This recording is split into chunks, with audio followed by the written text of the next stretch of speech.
공부 안 하는 아이 어떻게 해야 할까요? 동기부여 백날 해야 소용이 없어요. 딱 이렇게만 보시면 안녕하세요. 드림맘입니다.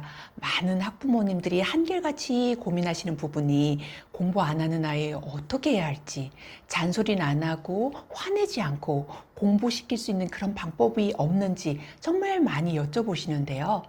교사이면서 수백 명의 공부 잘하는 학생들을 만나고 제 아이도 공부 끝판왕으로 키우면서 결국 공부 잘하는 아이들의 공통점이 있다는 걸 깨달았어요. 그래서 이제 공부 안 하는 아이, 잘하는 아이로 바꾸는 세 가지 방법을 딱 정리해 드릴 텐데요. 공부를 꼭 잘해야 한다가 아니라 성인이 돼서 경제적인 자유도 누리고 자신의 재능을 펼칠 수 있는데 도움이 될 수 있도록 이 영상을 만들어 봤어요. 이제 먼저 첫 번째는 성공 경험, 즉 성취감을 경험한 아이들이 진짜 잘해요. 이건 확실해요. 학원 한두 개 더 다니는 것보다 훨씬 효과적인데요. 혹시 공부는 유전이야? 뭐 공부머리는 타고나는 거야? 그런 생각을 하고 계시진 않나요? 머리가 좋아도 게으르거나 또는 공부 습관이 안 잡혀 있으면 성적이 좋을 수가 없는 거예요. 그런데 부모님이 굉장히 평범하신데 아이가 범상치 않게 공부를 잘하는 경우 보셨죠? 이게 공부든 뭐든 잘해본 경험이 있는 그런 아이가 자존감도 높고 어려운 문제나 또는 뭐 새로운 걸 도전해 보겠다는 그런 뭔가 마인드를 가지는데요. 이런 경험을 한 아이들이 난 잘한 아이야 라는 자신감을 일단 가지고 있고 내려가는 걸 스스로 용납을 못해요. 저도 처음엔 엄청나게 잘하는 친구들을 보면 그 부모님이 궁금하고 어떻게 공부하는 건지 비법도 알고 싶고 그랬거든요. 그러면서 이제 평범한 내 아이는 과연 잘할 수 있을까? 또 자신도 좀 없었어요. 학생들과 자녀 가르치는 게 좀 다르잖아요. 그런데 공부에 자신이 없던 제 아이가 영어를 하면서 조금 할 수 있겠는데? 라는 작은 자신감이 생기면서 그게 강력한 시발점이 됐어요. 이걸 계기로 본격적으로 학습이라는 걸 시작했는데요. 유전보다 더 강력한 게 바로 성취감이라는 거죠.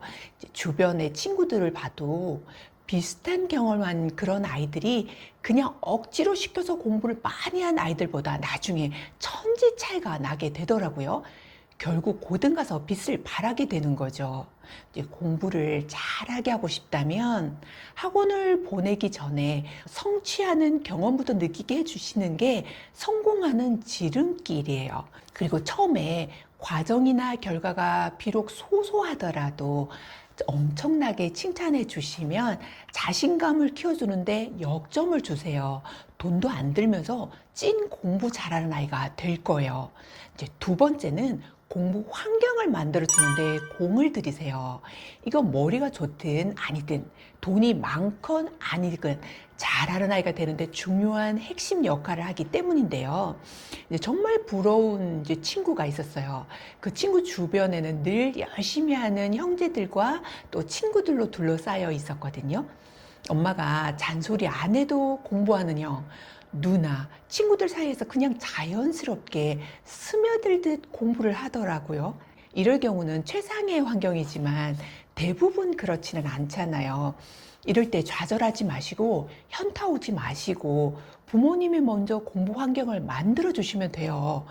아이가 공부 습관이 딱 잡힐 때까지 부모님이 같이 공부하고 방해 요소를 다 치우시면 점점 공부한 아이로 바뀌거든요.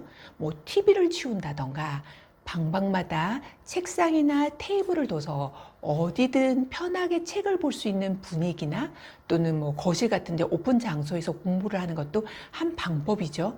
뭐 너무 평범한 것 같지만 이런 습관이 들면서 공부가 체화되고 공부든 뭐든 잘하게 되는 거예요. 그래서 초등까지는 이 방법이 최고인 것 같아요. 그런데 중등 때가 되면 가정 환경 못지않게 좋은 친구, 꿈을 향해 열심히 노력하는 친구들이 진짜 중요해요. 지금 너무 창피하지만 구독자님들은 이런 실수를 안 하셨으면 하는 마음에서 제 실수담을 얘기해 드리려고 하는데요. 아이가 잘해가는 모습을 보면서 너무 뿌듯했고, 주위에 흔들리지 않을 거야 라고 잠시 착각을 해서 중학생이 됐을 때 이제 게임하는 친구들과 몰려다니는 걸 크게 문제 삼지 않았거든요. 그런데 그 친구들과 게임하는 시간이 심각하게 늘어나고, 그러면서 학교나 부모님과의 거리가 악화되기 시작을 했어요. 2년 정도나 기다려줬지만 도저히 나아질 기미가 보이지 않고 결국 전학을 선택했어요. 처음엔 엄청 반발을 했고요. 그랬는데 전학을 하고 1, 2년이 지나면서 많이 안정이 됐거든요. 그때 아들이 하는 말이, 그 친구들과 계속 어울려 다녔다면 지금의 자신이 없었을 거라면서 부모님이 그때 중심을 잡아줘서 너무 고마웠다고 하는 거예요. 뭐 전화까지 했냐? 그럴 수도 있겠지만 그때가 남편은 해외에 파견 근무라서 부재 중이었고, 설상가상으로 제가 교통사고로 심각한 건강 문제까지 생겼고 2년간 충분히 기다려줬다고 생각을 해서 그런 결단을 내렸는데요. 다행히 이제 서로의 아픔이 더 단단한 가족을 만들었고, 또 아이가 다시 학업에 열중하고 훨씬 성숙해졌어요. 이제 결과적으로 가정 환경과 친구 환경을 잘 아우를 때 공부를 잘하는 아이, 성공하는 아이가 되는 것 같아요. 꼭 거창하지 않더라도 자신의 재능을 잘 살릴 수 있는 그런 꿈을 이루는데 결정적인 역할을 하는 것 같아요. 세 번째는 메타인지, 뭘 모르고 아는지를 잘 아는 친구예요.